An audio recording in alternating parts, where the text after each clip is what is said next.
प्रस्तुत है इस पुस्तक का अध्याय 7, जिसका शीर्षक है नगर प्रशासन, पृष्ठ 65 से पृष्ठ 74 तक।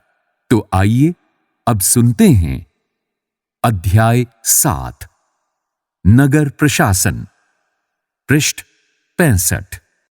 एक गांव के मुकाबले शहर ज्यादा बड़ा और अधिक फैला हुआ होता है। शहर की गलियां ज्यादा चौड़ी होती हैं।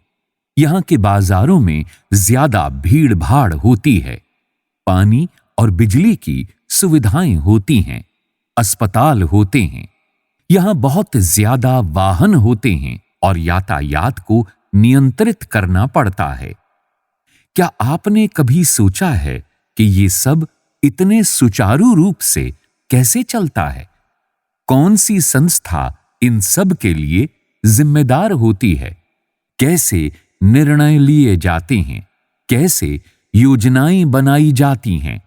कौन लोग हैं जो ये सारा काम करते हैं? आइए उत्तर ढूंढने की कोशिश करते हैं। इस पृष्ठ पर शहर की एक गली का चित्र दिखाया गया है, जिसमें कुछ बच्चे क्रिकेट खेल रहे हैं। तो रिक्शे पर सब्जी बेचने वाले से कुछ लोग सब्जी खरीदते हुए दिखाई दे रहे हैं। इतवार की एक अलसाई हुई दोपहर थी, जब माला और उसके साथी शंकर, जहांगीर और रेहाना गली में क्रिकेट खेल रहे थे। शंकर ने बड़ा अच्छा ओवर फेंका था और रेहाना आउट होते होते बची थी। रेहाना के आउट न होने से शंकर हताश हो रहा था। इसीलिए उसने इस उम्मीद से कि वो कैच आउट हो जाएगी, एक शॉर्ट बॉल फेंक दी। हुआ उल्टा। रेहाना ने इतनी तेजी से बल्ला घुमाया कि गेंद ऊपर गई और गली की ट्यूबलाइट टूट गई। रेहाना चिल्लाई, अरे ये मैंने क्या कर दिया? तो शंकर तपाक से बोला, अरे हम ये नियम बनाना भूल गए थे कि अगर तुम्हारी गेंद से गली की ट्यूबलाइट टूट जाएगी तो तुम आउट मानी जाओगी। तीनों ने ही तब शंकर को विकेट की चिंता छोड़ने के लिए कहा, क्योंकि जो हुआ वो उस बारे में ज्यादा चिंतित और परेशान हो रहे थे। पिछले हफ्ते उनसे निर्मला मौसी की खिड़की टूट गई थी, जिसको बदलने के लिए अपने जेब खर्च में से पैसे देने पड़े थे। क्या अब दोबारा जेब खर्च में से पैसे देने पड़ेंगे? और ये पैसे देंगे किसको? गली की ट्यूबलाइट बदलता कौन है? पृष्ठ 66। माला का घर सबसे पास था। चारों भागकर माला के घर गए और उसकी मां को सब कुछ बता दिया। सारी बात सुनकर माला की मां ने कहा कि उन्हें इस बारे में कुछ खास तो पता नहीं, बस यही मालूम है कि ये नगर निगम की जिम्मेदारी होती है। उन्होंने सुझाया, यास्मीन खाला से पूछना चाहिए। वे हाल ही में नगर निगम से सेवानिवृत्त हुई हैं। जाओ उनसे पूछ लो, और माला तुम जल्दी घर वापस आना। यास्मीन खाला उसी गली में रहती थीं और माला की मां से उनकी बहुत अच्छी दोस्ती भी थी। चारों दौड़कर खाला के घर पहुंचे और जैसे ही उन्होंने दरवाजा खोला, वे एक साथ पूरा किस्सा सुनाने लगे। उनका सवाल सुनकर यास्मीन खाला बड़े जोर से हंस पड़ी और बोली, कोई एक व्यक्ति नहीं है जिसको तुम पैसा दे सकते हो। एक बहुत बड़ी संस्था होती है जिसको नगर निगम कहते हैं। ये सड़कों पर रोशनी की व्यवस्था, कूड़ा इकट्ठा करने, पानी की सुविधा उपलब्ध कराने और सड़कों व बाजारों की सफाई का काम करती है। माला बोली, हाँ, मैंने नगर निगम के बारे में सुना है। मैंने शहर में बोर्ड देखे हैं जो नगर निगम द्वारा लोगों को मलेरिया के बारे में बताने के लिए लगाए जाते हैं। इस पृष्ठ पर दाईं ओर ऊपर एक चित्र दिखाया गया है जिसमें बच्चे यास्मीन खाला से बात करते हुए दिखाई दे रहे हैं। यास्मीन खाला उन्हें नगर निगम के बारे में समझा रही हैं। खाला बोली, तुम बिल्कुल सही कह रही हो। नगर निगम का काम यह सुनिश्चित करना भी है कि शहर में बीमारियां न फैलें। ये स्कूल स्थापित करता है और उन्हें चलाता है। शहर में दवाखाने और अस्पताल चलाता है। ये बाग बगीचों का रखरखाव भी करता है। उन्होंने आगे जोड़ा, हमारा पुणे शहर बहुत ही बड़ा शहर है और यहां नगर प्रशासन चलाने वाले संस्थान को नगर निगम कहते हैं।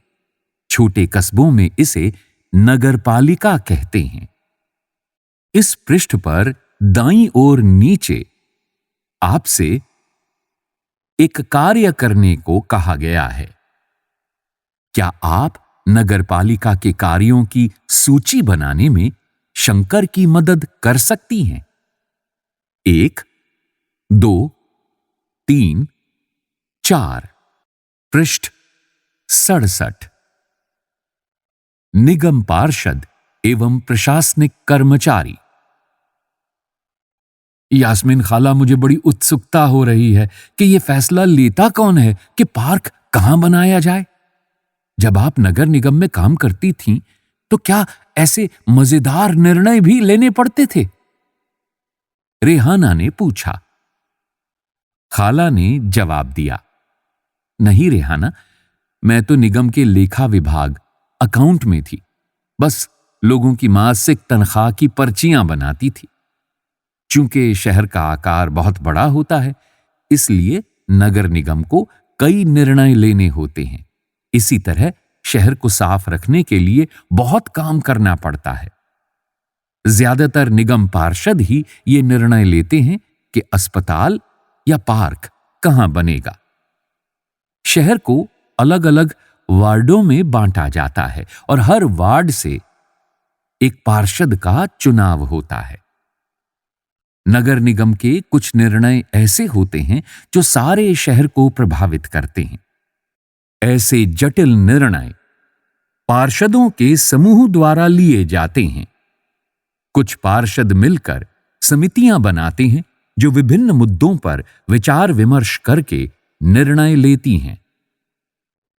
उदाहरण स्वरूप, एक बस स्टैंड को बेहतर बनाना है, या किसी भीड़ भाड़ वाले बाजार का कचरा ज्यादा नियमित रूप से साफ करना है, या फिर शहर के मुख्य नाले की सफाई होनी है। पार्षदों की समितियां ही पानी, कचरा जमा करने और सड़कों पर रोशनी आदि की व्यवस्था करती है। इस पृष्ठ पर दाहिनी ओर ऊपर 2 नीली रेखाओं के बीच आपसे कुछ रिक्त स्थान भरने के लिए कहा गया है। इन वाक्यों के खाली स्थान भरिए। पंचायत के चुने हुए सदस्यों को रिक्त स्थान कहते हैं। शहर विभिन्न रिक्त स्थान में बटा हुआ होता है। नगर निगम के चुने हुए सदस्यों को रिक्त स्थान कहते हैं। पार्षदों के समूह उन मुद्दों पर काम करते हैं जो रिक्त स्थान को प्रभावित करते हैं। पंचायत और नगरपालिका के चुनाव प्रत्येक रिक्त स्थान वर्ष में होते हैं। पार्षद अगर निर्णय लेते हैं तो आयुक्त के नेतृत्व में दफ्तर के प्रशासनिक कर्मचारी उन निर्णयों रिक्त स्थान।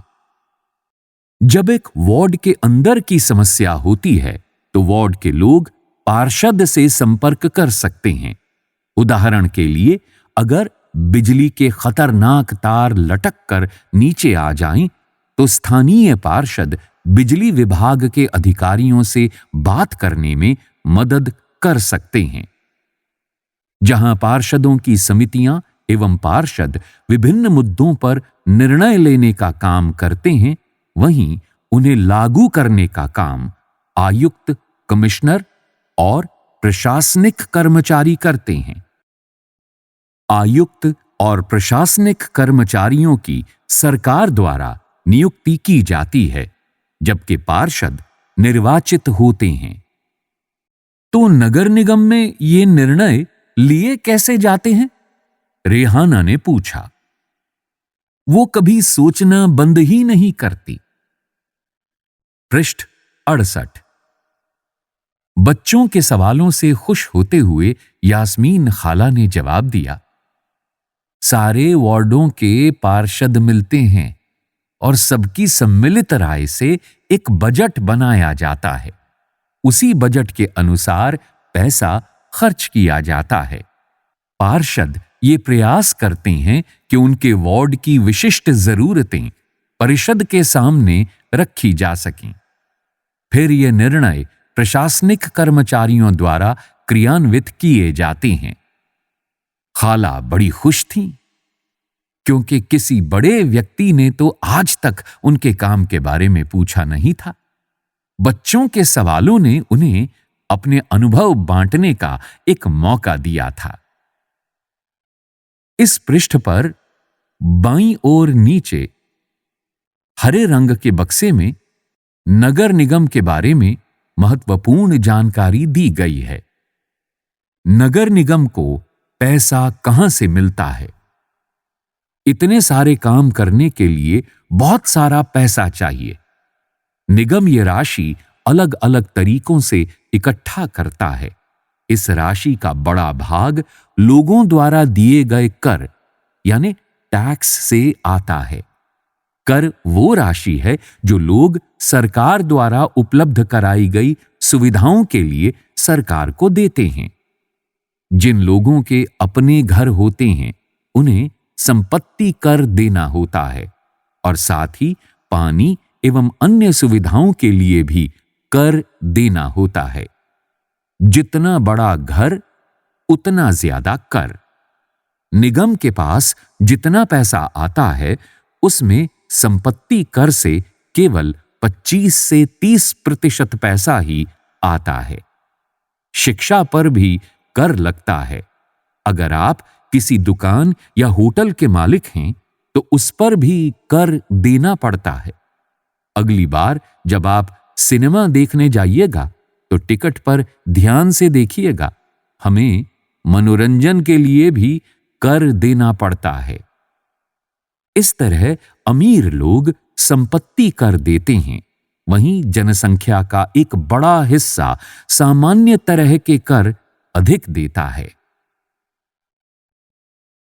शंकर ने बड़ी उत्सुकता से पूछा, अपना शहर तो इतना बड़ा है, इसकी देखभाल के लिए बहुत लोगों की जरूरत पड़ती होगी।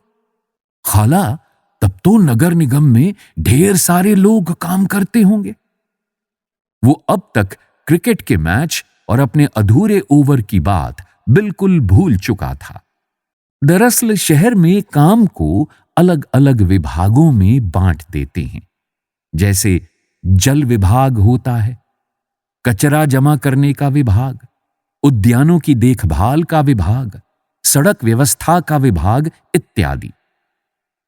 मैं नगर निगम के सफाई विभाग में थी, उसी के लेखा विभाग में हिसाब किताब का काम करती थी। खाला बड़े इत्मीनान से बता रही थी।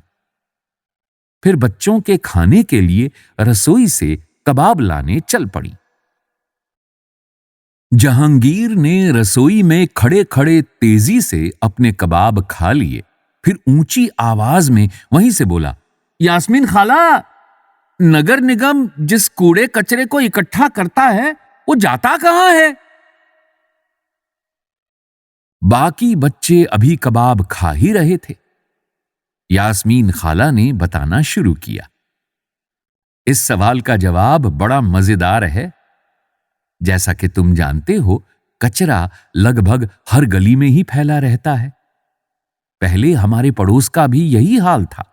चारों तरफ कूड़ा फैला रहता था।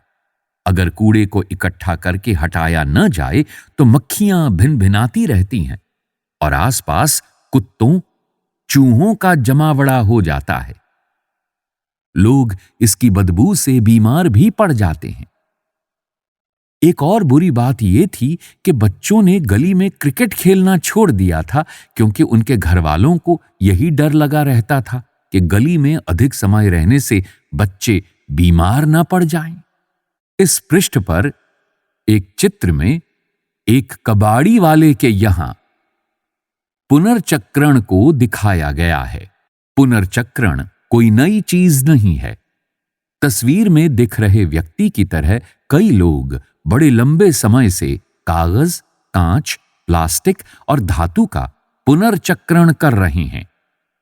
घरेलू प्लास्टिक के पुनर्चक्रण में कबाड़ी वाला एक मुख्य भूमिका निभाता है। लोगों का विरोध।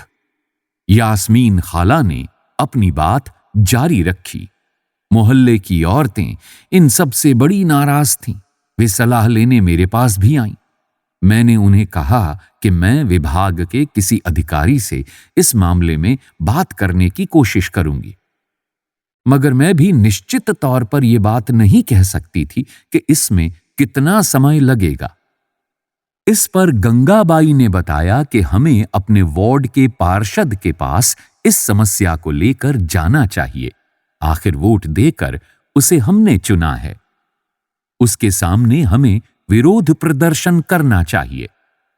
गंगाबाई ने महिलाओं के एक छोटे समूह को इकट्ठा किया और पार्षद के घर पहुंच गईं।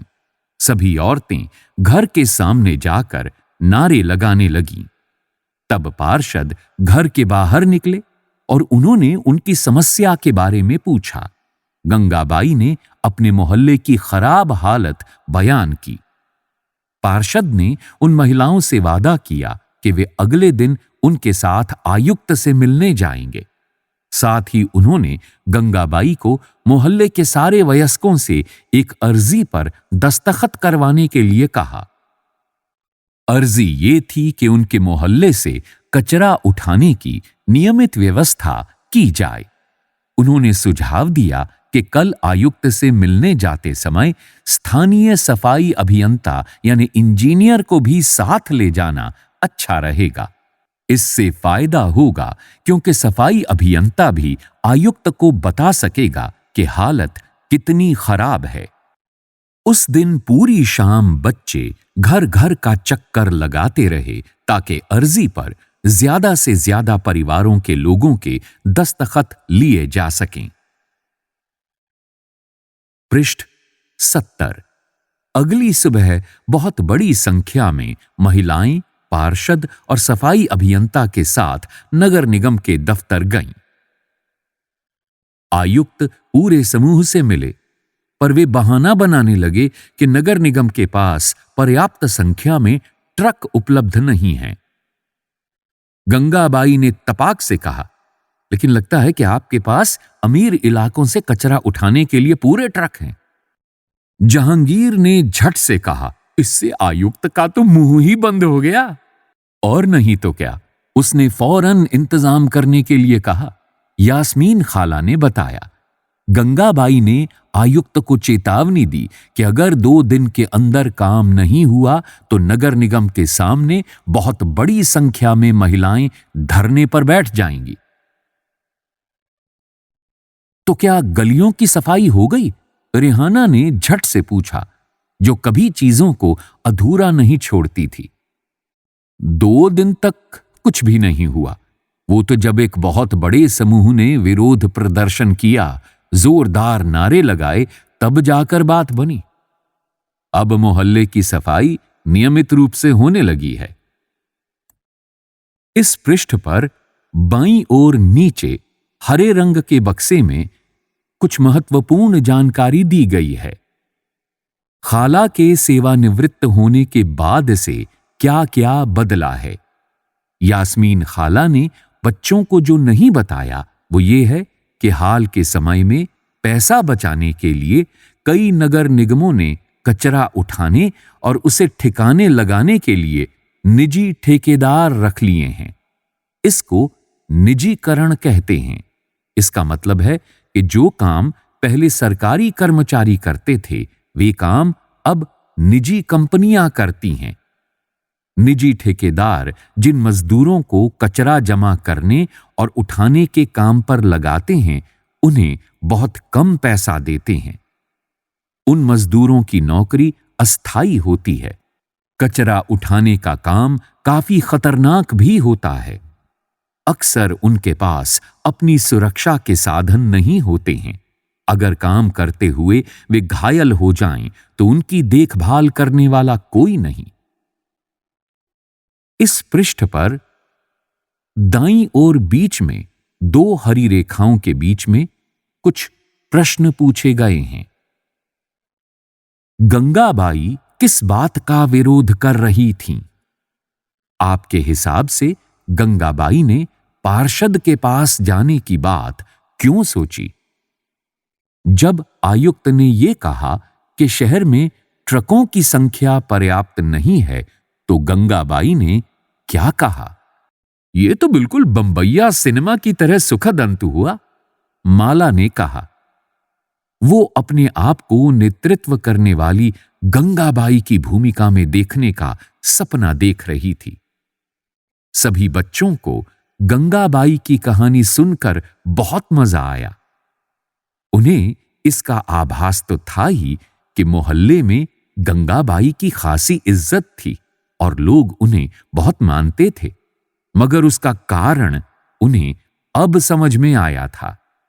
पृष्ठ 71। बच्चों ने खाला का शुक्रिया अदा किया और जाने के लिए उठ खड़े हुए। जाते जाते रेहाना ने कहा, खाला, बस एक आखिरी सवाल और है। घर पर अभी जो 2 कूड़ेदान हैं, वो भी क्या गंगाबाई का सुझाव था? खाला हंसने लगी, बोली, अरे नहीं नहीं, ये तो नगर निगम ने ही सुझाव दिया था कि हम खाने पीने और गलने वाली चीजों को एक कूड़ेदान में डालें और प्लास्टिक, कांच जैसी न गलने वाली चीजों को दूसरे कूड़ेदान में। जब हम अपने कचरे की छंटाई कर देते हैं, तो निगम वालों का काम थोड़ा आसान हो जाता है। बच्चों ने इतने सारे सवालों का जवाब देने के लिए खाला का फिर से शुक्रिया अदा किया और टहलते हुए गली की तरफ चल पड़े। बहुत देर हो चुकी थी और उन्हें जल्दी से जल्दी घर पहुंचना था। आज हमेशा के मुकाबले गली में अंधेरा थोड़ा ज्यादा था। उन्होंने ऊपर देखा, फिर मुस्कुराते हुए एक दूसरे को देखा और वापस खाला के घर की तरफ दौड़ पड़े। इस पृष्ठ पर बीच में हरे रंग के बक्से में कुछ महत्वपूर्ण जानकारी दी गई है। 1994 में सूरत शहर में भयंकर प्लेग फैला था। सूरत भारत के सबसे गंदे शहरों में एक था। लोग घरों का और होटलों का भी कूड़ा कचरा पास की नाली में या सड़क पर ही फेंक देते थे। इससे सफाई कर्मचारियों को कूड़ा कचरा उठाने तथा उसे ठिकाने लगाने में काफी मुश्किल होती थी। ऊपर से नगर निगम अपना काम नियमित रूप से नहीं कर रही थी, जिससे स्थिति और भी बदतर हो गई थी। प्लेग हवा के जरिए फैलता है। जिन लोगों को प्लेग हो जाए, उन्हें दूसरों से अलग रखना पड़ता है। सूरत में उस साल बहुत से लोगों ने अपनी जान गंवाई। करीब 3 लाख से अधिक लोगों को शहर छोड़ना पड़ा। प्लेग के डर ने यह अनिवार्य कर दिया कि नगर निगम मुस्तैदी से काम करे। सारे शहर की अच्छी तरह से सफाई हुई। आज की तारीख में चंडीगढ़ के बाद भारत के सबसे साफ शहरों में दूसरा स्थान सूरत का है। क्या आप जानती हैं कि आपके मोहल्ले में कब और कितनी बार कूड़ा उठाया जाता है? क्या आपको लगता है कि सभी मोहल्लों में उतनी ही बार कूड़ा उठाया जाता है? यदि नहीं, तो क्यों?